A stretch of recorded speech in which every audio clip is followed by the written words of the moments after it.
14 जुलै 2025 आणि आज माझ्या महाराष्ट्राच्या शेतकऱ्याला या ठिकाणावर मी अंदाज देणार आहे। तर राज्यातल्या सर्वप्रथम शेतकऱ्याला सांगू इच्छितो की राज्यामध्ये आज 14 आणि 15 म्हणजे बऱ्याच ठिकाणी भाग बदलत पाऊस पडणार आहे, म्हणून हा अंदाज लक्षात घ्यायचा। म्हणजे विखुरलेल्या स्वरूपात सांगायचं झालं तर परभणी जिल्हा, लातूर जिल्हा, बीड जिल्हा, धाराशिव, त्याच्यानंतर नगर जिल्हा, त्याच्यानंतर जालना जिल्हा, संभाजीनगर, सोलापूर जिल्ह्यात आज बऱ्याच ठिकाणी विखुरलेल्या स्वरूपाचा पाऊस पडणार आहे, म्हणून हा अंदाज लक्षात घ्यायचा। म्हणजे सर्व दूर पडणार नाही, पण बऱ्याच ठिकाणी असं जीवदान ठरणारा पाऊस येणार आहे, म्हणून हा अंदाज लक्षात घ्यायचा। मग राज्यात मोठा पाऊस कधी येणार, तर राज्यात तुम्हाला एक सांगू इच्छितो की मोठा पाऊस कधी येणार, तुम्हाला एक सांगू इच्छितो की राज्यामध्ये सांगायचं झालं तर सध्या तरी मोठा पावसाचं वातावरण नाही, असाच भाग बदलत विखुरलेल्या स्वरूपातच पडणार आहे, म्हणून हे अंदाज लक्षात घ्यायचा। राज्यात फक्त जुलैच्या शेवटच्या आठवड्यात मात्र चांगला पाऊस राहणार आहे, म्हणून हा अंदाज लक्षात घ्यायचा। म्हणजे सांगायचं तर जुलैच्या शेवटच्या आठवड्यात म्हणजे हा पाऊस राहणार आहे, शेवटच्या आठवड्यात चांगला पाऊस, मग ते वाहुनी वडे नाले वाहणारा पाऊस जुलैच्या शेवटच्या आठवड्यात पाऊस येणार आहे, म्हणून हा अंदाज लक्षात घ्यायचा। पण राज्यात सध्या तरी मात्र पूर्व विदर्भ झालं, पश्चिमी विदर्भ झालं, दक्षिण महाराष्ट्र, उत्तर महाराष्ट्र, कोकणपट्टी, खानदेश सर्व दूर असं उडे नाले वाहतील तसा पाऊस नाही। फक्त आज मात्र 14 आणि 15 जुलैच्या दरम्यान मात्र दुपारी 3च्या नंतर बऱ्याच ठिकाणी पाऊस पडायला दिसेल, भाग बदलत पर्सनल काहीला सोडून देईल, कुठं पडेल कुठं नाही, म्हणून हे लक्षात येतं।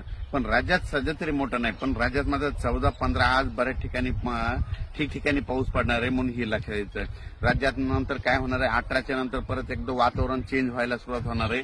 18च्या नंतर काय होणार आहे, मग हे नांदेड जिल्हा झालं, लातूर जिल्हा झाला, अक्कलकोट, सोलापूर, उदगीर, निलंगा ह्या शेतकऱ्यांचं काय झालं, पाऊस नसल्यामुळे त्यांचे सोयाबीन थोडं सुकत येतं। त्यांना सांगू इच्छितो की 18च्या नंतर तुमचं नांदेड झालं, धर्माबाद झालं, बिलोली झालं, नायगाव, त्याच्यानंतर इकडं त्याच्यानंतर जळकोट, त्याच्यानंतर अक्कलकोट ह्या भागामध्ये मग 18-19 पासून जरा चांगला तुमच्याकडे पाऊस पडणार आहे। कारण की काय होणार आहे, 18च्या नंतर तेलंगणा, आंध्र प्रदेश, तामिळनाडू, कर्नाटक तिकडे पाऊस पडत राहिल्यामुळे आपल्या महाराष्ट्राच्या सीमालगत ह्या पट्ट्यामध्ये पाऊस येणार आहे, म्हणून त्यांच्यासाठी म्हणजे लातूर जिल्ह्यातल्या त्या बॉर्डरच्या शेतकऱ्यांसाठी आनंदाची बातमी। पण राज्यात मात्र 22 तारखेच्या नंतर परत आता वातावरण म्हणजे असं वाढत 22 जुलैच्या नंतर चांगलं वातावरण वाढत जाईल।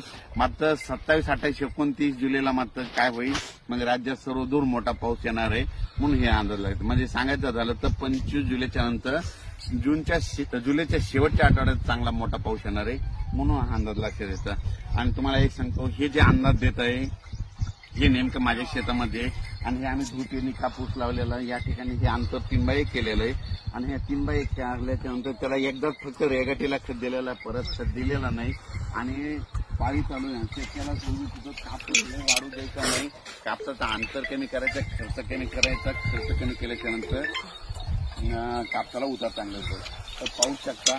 आणि या ठिकाणी राज्यात आज बऱ्याच आमच्या परभणी जिल्हा झालं, बीड जिल्हा झालं, लातूर जिल्हा झालं, जालना जिल्हा, संभाजीनगर, नगर जिल्ह्याचा काही भाग, या शेतकऱ्याला सांगू इच्छितो की आज बऱ्याच ठिकाणी मध्ये विखुरलेल्या स्वरूपाचा पाऊस पडणार आहे, ज्याला पडला त्यांना चांगलं होणार आहे, काही जणांना सोडून देखील देणार, म्हणून हे लक्षात येतं। पण राज्यात सध्या तरी मध्ये 20 तारखेपर्यंत तर 20 जुलैपर्यंत तरी असं सर्वदूरचा पाऊस नाही, फक्त असा विखुरलेल्या स्वरूपाचा पडणार आहे, म्हणून हा अंदाज लक्षात घ्यायचा।